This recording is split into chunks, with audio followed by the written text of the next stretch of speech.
निकिता मुंबई में अकेली रहती थी। शादी नहीं हुई थी और बॉयफ्रेंड से 2 साल पहले ब्रेकअप हो चुका था। हमेशा अकेला रहने की आदत तो थी, लेकिन फिर वही अकेलापन उसे काटने लगा। एक फ्रेंडशिप क्लब का ऐड देखा और वहां दिए नंबर पे फोन किया तो धीरे धीरे रवीश नाम के एक लड़के से बातचीत शुरू हुई और बहुत जल्द दोस्ती में यह बातचीत तब्दील हो गई।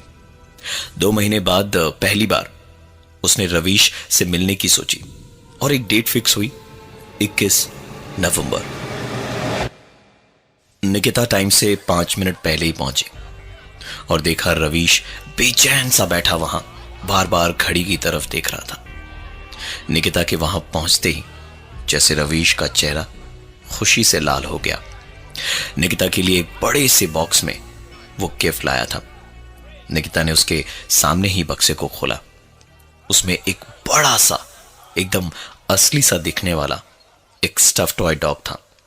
जल्दी जल्दी डिनर खत्म करके काफी देर तक दोनों नरीमन पॉइंट पे बैठे और फिर बैंड्रावर्ली सीलिंग से जब निकिता ड्राइव करके घर वापस जा रही थी तो अपनी गाड़ी में सिर्फ रवीश के डिओड्रेंट की महक उसे आ रही थी।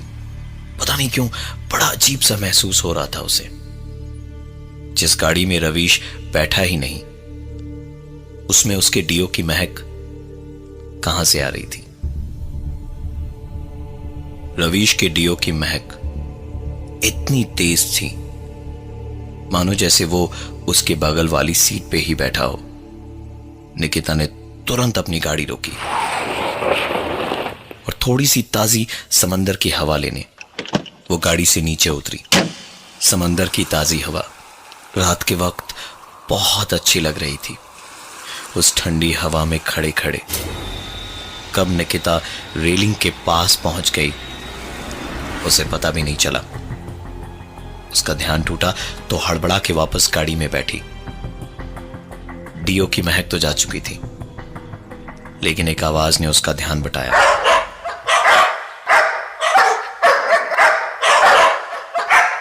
निकिता ने पीछे देखा तो वही स्टफ टॉय डॉग पिछली सीट पे रखा था। निकिता ने वो टॉय डॉग उठाया और सीधा समंदर में फेंक दिया। रात का वक्त था और ट्रैफिक भी बाकी दिनों से थोड़ा कम ही था। निकिता ने बहुत स्पीड में गाड़ी चलाई और 10 मिनट बाद जब अपने घर पहुंची तो उसने जो देखा उसका कोई भी कारण उसको समझ में नहीं आया। निकिता का बिस्तर गीला था और दीवारों पर कुत्ते के पैरों के निशान थे।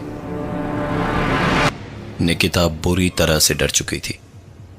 उसने तुरंत रवीश के नंबर पे फोन मिलाया तो दूसरी तरफ से सिर्फ एक ही आवाज आई, The number you are trying to call is currently not reachable. Please try again later.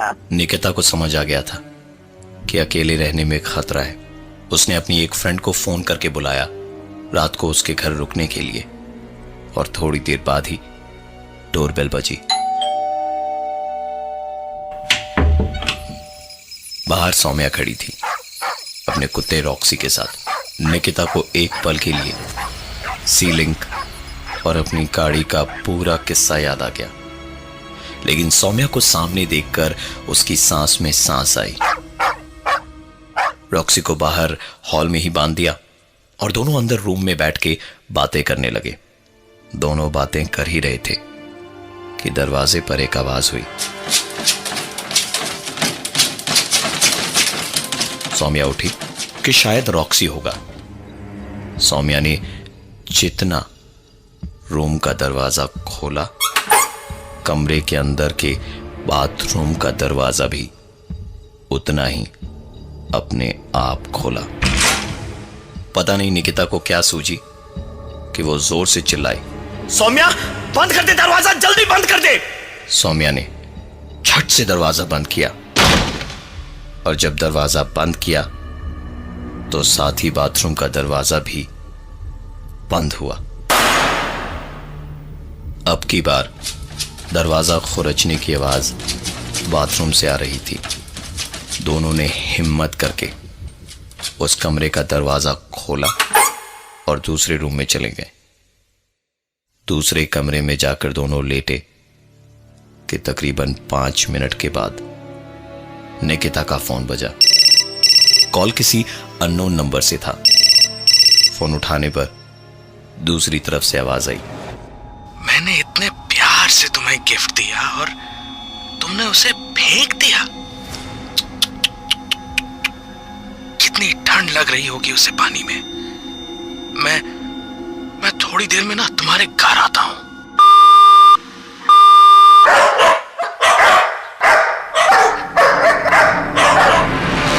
घर से सौम्या के डॉग रॉक्सी के साथ सीधा भागे पुलिस स्टेशन की ओर। गाड़ी तकरीबन 60 की स्पीड से चल रही थी और गाड़ी का रेडियो भी ऑन था। रेडियो पे आती एक आवाज ने निकिता का ध्यान अपनी ओर खींचा। आइए देखते हैं कि हमारे साथ में हमारे अगले कॉलर कौन है। हेलो। दूसरी तरफ से आवाज आई, मेरी दोस्त ने मेरा दिया हुआ गिफ्ट समंदर में फेंक दिया। आप ही बताइए क्या करूं मैं। रेडियो जॉकी ने उसे समझाया कि हो सकता है कि वो आपसे दोस्ती नहीं रखना चाहती हो, या ऑलरेडी उसकी जिंदगी में कोई होगा जिसकी वजह से उन्होंने ऐसा किया। हाँ, सही कह रहे हैं आप। मैं बात करता हूं उससे, पर अभी तो वो रास्ते में गाड़ी चला रही होगी। ये रवीश की आवाज थी। रवीश की बात खत्म ही हुई थी कि निकिता के माथे से पसीना निकलना शुरू हुआ और उसकी गाड़ी चलना बंद हो गई। और साथ ही शुरू हुआ निकिता के फोन का बजना, जिस पे फोन रवीश का आ रहा था। बीच रास्ते में ऐसी हालत में जान पे बनी हो और गाड़ी रुक जाए तो क्या हाल होता है, ये फिल्मों में देखने के बाद आज पहली बार निकिता अपने साथ महसूस भी कर पा रही थी। निकिता की गाड़ी आए दिन खराब होती रहती थी और उसे गाड़ियों के बारे में बहुत कुछ पता था। इसलिए गाड़ी में क्या खराबी है ये देखने के लिए निकिता गाड़ी से नीचे उतरी। निकिता के गाड़ी से उतरते ही उसे ऐसा लगा मानो कई सारे कुत्ते उसके ऊपर झपट पड़ेंगे। अंधेरे में कुत्तों की चमकती हुई आंखें और गुर्राने की आवाजें किसी पत्थर दिल को भी डरा देती। निकिता तो शहर में रहने वाली लड़की थी। वो झट से गाड़ी में वापस बैठ गई।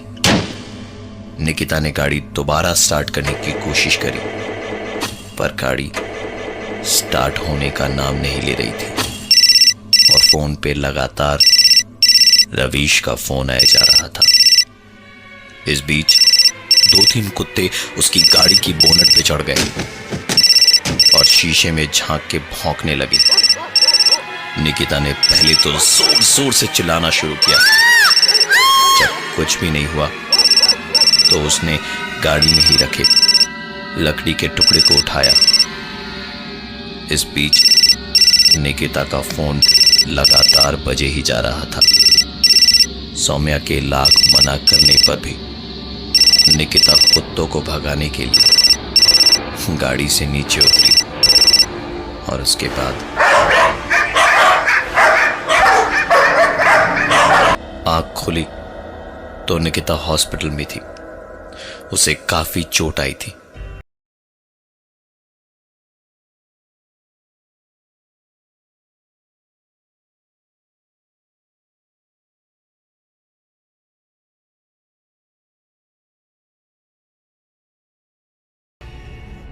लेकिन कोई अनजान जिससे बस 2 महीने की बातचीत थी और एक मुलाकात, वो उसके साथ ऐसा क्यों करेगा, इसका कोई भी जवाब निकिता के पास नहीं था। उसने ये सारी चीजें भुलाकर चैन की सांस ली ही होगी कि उसकी नजर बगल में रखे फलों के बास्केट और साथ में रखे उस स्टफ डॉग पे पड़ी जिस पर एक कार्ड चिपका था और लिखा था, कितनी भी आवाज करे लेकिन इसको फेंकना मत। फेंका तो हॉस्पिटल से भी आगे पहुंचोगे इस बार। निकिता ने अब देर करना ठीक नहीं समझा और सीधा पुलिस को 100 नंबर पे फोन करके बुलाया। पुलिस आई तो उसने सारी बात पुलिस को बताई और अगले दिन डिस्चार्ज होके घर में जब निकिता आराम कर रही थी तो पुलिस ने रवीश के नंबर की छानबीन करने के बाद निकिता को बताया कि ये नंबर किसी रवीश का ही है, पर निकिता की बातचीत उसके साथ हो ही नहीं सकती क्योंकि ये नंबर पिछले 4 महीनों से बंद पड़ा है। दरअसल रवीश की मौत एक एक्सीडेंट में हुई थी जब रात को वो अपने कुत्ते को घुमाने के लिए निकला था। सब कुछ सुनने के बाद निकिता चाह के भी पुलिस को कुछ नहीं बोल पाई क्योंकि आज से 4 महीने पहले एक रात जब एक पार्टी से निकिता लौट रही थी, एक आदमी अपने कुत्ते को घुमाते वक्त उसकी गाड़ी से टकरा गया था। निकिता भी नशे में थी तो हिट एंड रन के केस से डर के वो वहां से भाग गई थी। रवीश वही आदमी था। निकिता को यह पता चलते ही उसके हाथ पांव ठंडे पड़ गए थे। डर भी इतने किस्म का हो सकता है ये उसने कभी नहीं सोचा था।